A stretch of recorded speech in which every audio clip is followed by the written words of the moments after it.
Hello everyone. तो आज मैं आप लोगों के साथ शेयर करने जा रही हूँ मूंग दाल की कचौड़ी की रेसिपी। तो मैंने रात में ही मूंग दाल भिगो के रख दिया था और ये हैं कुछ इंग्रेडिएंट जो हमें उसमें डालने हैं, जैसे कि खड़ा धनिया, जीरा, सौंफ, काली मिर्च, कसूरी मेथी, हींग, नींबू, हरी मिर्च और थोड़ी सी चीनी। और मैंने लिया है एक बाउल में थोड़ा सा बेसन। तो चलिए अब शुरू करते हैं इसे बनाना। पहले हम बेसन को अच्छे से भून लेंगे।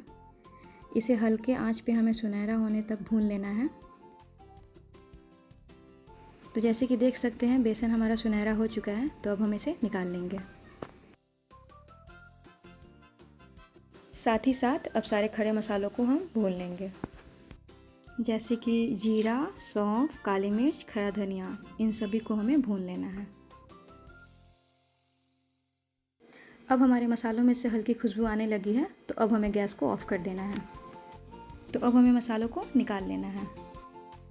तो अब इन मसालों को हमें कूट लेना है। आप चाहें तो इसे मिक्सी में भी चला सकते हैं, मैं इसे मिक्सी में चला रही हूँ एक बार। तो चलिए अब हम कचौड़ियों को बनाने के लिए डो तैयार कर लेते हैं। हमें चाहिए मैदा। मैं ले रही हूँ 500 ग्राम मैदा। अब इसमें हमें डालना है थोड़ी सी अजवाइन, मंगरेल, नमक, कसूरी मेथी और घी।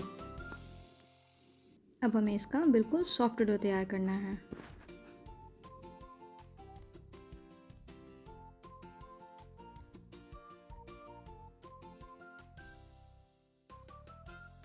तो देखिए अब हमारा बिल्कुल सॉफ्ट डो तैयार हो चुका है।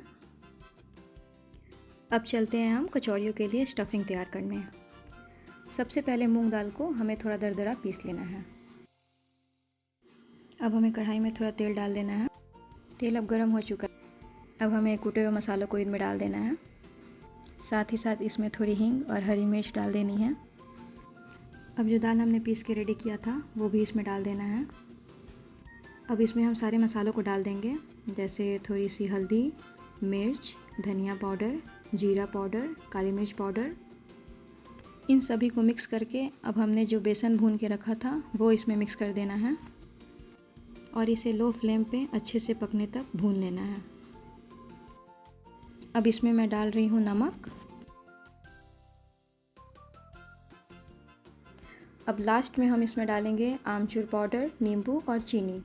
इन सभी को डाल के हमें अच्छे से मिक्स कर लेना है। तो हमारा स्टफिंग अब तैयार हो चुका है। इसे अब हम प्लेट में निकाल के थोड़ा ठंडा कर लेंगे।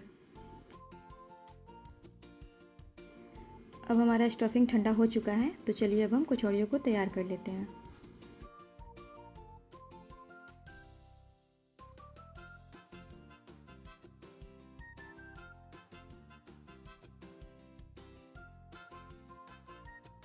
तो हमारी कचौड़ियाँ अब रेडी हो चुकी हैं। अब हम इसे लो फ्लेम पे फ्राई कर लेते हैं।